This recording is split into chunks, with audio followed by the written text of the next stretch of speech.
Assalamu алейкум барыңыздар. Менин атым Нурсултан.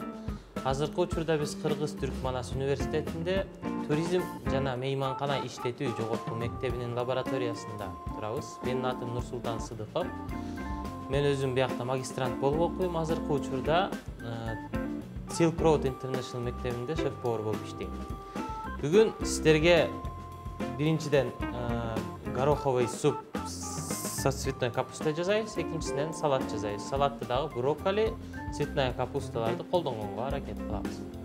Азыркы учурда мен силерге гороховый супту жасоону көрсөтөйүн деп жатам.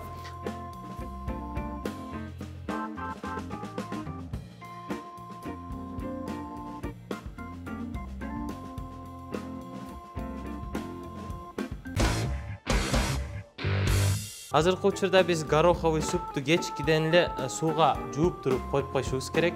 Гороховый супту жууп коюп койгондон кийин эртең тамак жасайын деп баштаганда алып гороховый супту отко коебуз. Горохту кошобуз, андан кийин картошканы кошобуз. Картошканы дагы майда кичинекей кубик кылып туурап алып супка кошсок болот. Өтө чоң да кылып туурабаңыздар.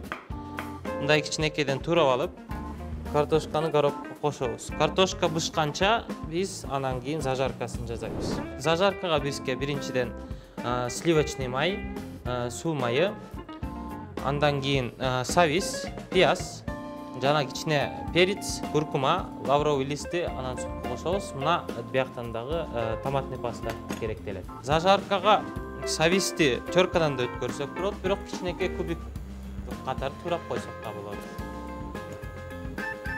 Кичинекей кубик кылып туурайбыз. Бирок ошондой эле кубик деп жазылып калган эмес. Өзүңөргө ыңгайлуу болуп, чоркадан деле өткөрүп койсоңуздар болот. Кичинекей мынтип бөлүп алабыз. Бул жерлери колдонулбайт. Бул жерин цветной капуста эң бат быша турганга байланыштуу, цветной капустаны эң аягында супка кошуп коебуз. Кошуп дагы бир 10 мүнөттөй бышырабыз. Зажаркага сливочный май кичине. Сливочный май растительный май менен аралаштырганда даам аябай жакшы болот.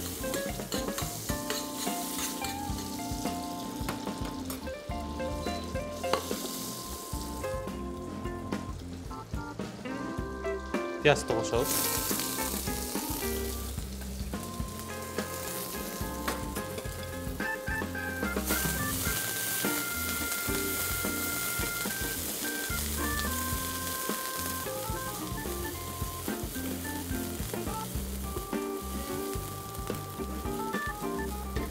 Пиязды кошкондон кийин савис.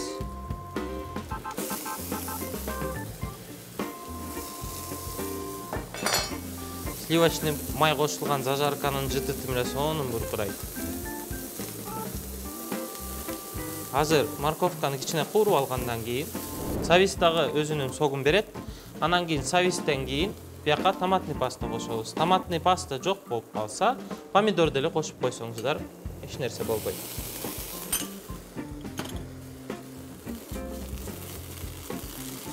Томатный пастанын зажаркасы бүткөндүн себеби майдын өңү кызыл болуп калыш керек.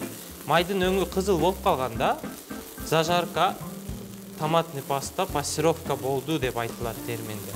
Ага чейин жеткизбесеңиз, мындай пресноватый привкусу калып калат. Ошон үчүн зажарканы ушуга жеткизишиңер керек.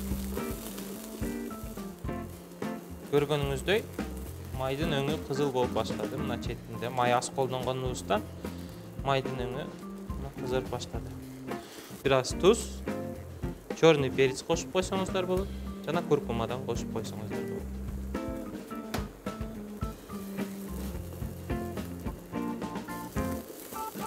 Зажаркабыз даяр болгондон кийин, курулгандан кийин зажаркабызды суптун үстүнө кошобуз.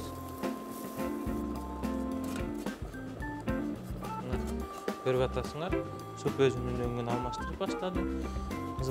Кызылыраак болуп баштады. Муну дагы бир аз бышырабыз. Алдын ала супка даярдап алган цветной капустабызды жууп туруп, мындай кичинекей эмелерге бөлүп алабыз. Цветной капуста аябай жакшы, өзү бышканы bir 10 мүнөттүк ысык сууда бышат. Салатка да ар кандай нерселерге колдонсоңор болот, ар кандай тамактарга.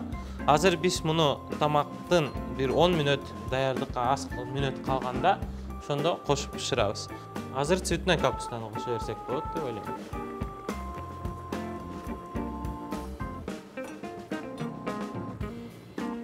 Капуста бышкыча биз салатты даярдай беребиз. Азыркы учурда биз салатыбызды баштайбыз. Салатыбыз салат со цветной капустой и брокколи деп аталат. Башка жерлерде мындай карасак азиатский салат деп да коюшат.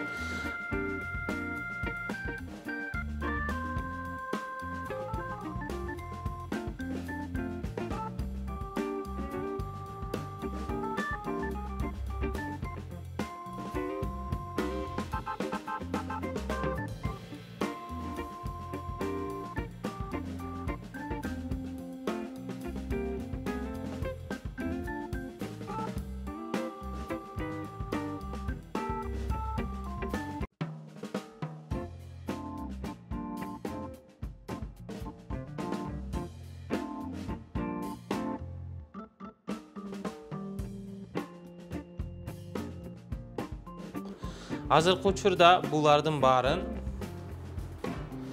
духовкага бышырабыз. Биринчиден помидор, кукурузадан тышкары болгон бүтүн ингредиенттерибизди духовкада бышырып, андан кийин салатыбызды аягына чыгарабыз.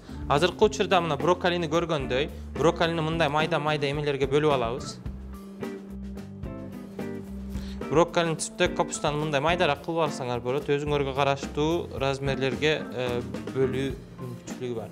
Мунун үстүнө туз, ар кандай специялар кошсоңуз болот. Туз, паприка, кызыл мурч, кара мурч специяларын кошуп, жакшыраак май менен үстүнөн коюп смазывать этебиз. Биз азыркы учурда оливковый май менен суу май койдук. Жакшылап аралаштырып, муну 10 мүнөттүк убакытка 200 градустагы духовкага жөнөтөбүз. Эки тамакта да тең цветной капуста колдонгонубуз себеби цветной капустаны бир бускандан кийин экинчи тамакты да колдонсоңуздар болот. Ошондуктан биринчи тамакта супта колдонуп, мындан салатка дагы кечкиге салат жасаганга да колдонуп койдук. Даярдалган бул брокколи менен цветной капустабызды духовкага салабыз.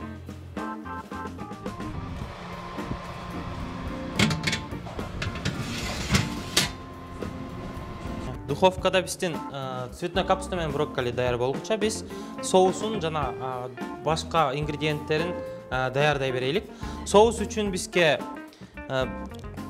йогурт, түркчө йогурт деп коюшат да, айран, паприка жана специялар, лимон соусу жана кичине оливка май керектелет. Сарымсакты мынтип туурап алсаңыздар болот. Мынтип базып алсаңыздар жеңилирээк тууралат. Сарымсак, кичине оливковый май, кара мурчтан кошуп койсоңуздар болот. Паприка, кара мурч өзүңүзгө караштуу специяларды кошуп, мынтип аралаштырабыз. Соусубузду мынтип коюп койсок, соусубуз даяр болду. Эми помидорду салатка туурайбыз.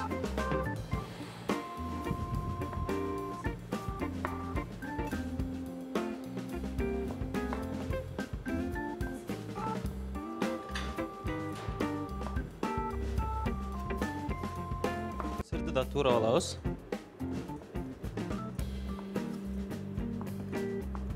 Жана айтып кеткидей, биякта брынза сырын колдонгонбуз. Силер ар кандай сырларды колдоно берсеңиздер болот.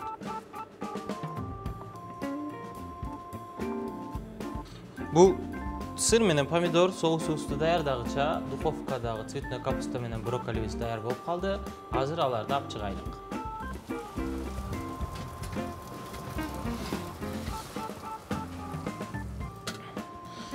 Цветной капуста менен брокколибиз даяр болуп калды. Азыр бир идиш алып алып, салатыбызды аягына чыгарып даярдап баштайбыз. Астына брокколини алабыз. Брокколи менен цветной капусталарды салаты тарелкабыздын астына коебуз. Брокколи менен цветной капустанын бышканын караганда, бул баягы айткандай аль денте болуп бышты.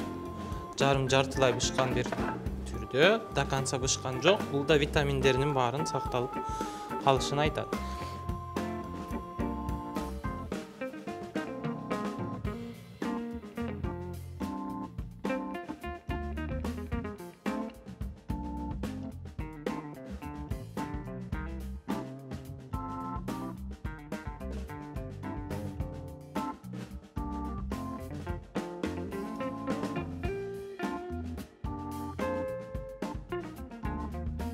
Салатыбыз даяр болду. Салатыбызды тарелкага салабыз.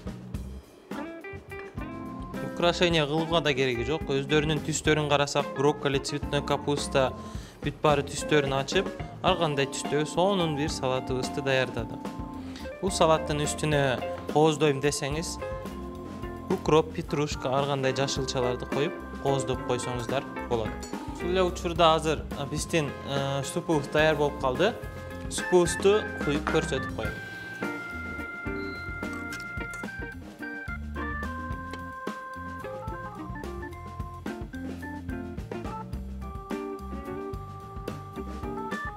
Жашылча менен кооздоп койсоңуздар болот. Азыркы учурда биздин гороховый суп со цветной капустой жана азиатский салатыбыз даяр болду. Тамагыңыздар даамдуу болсун, туура тамактаныңыздар.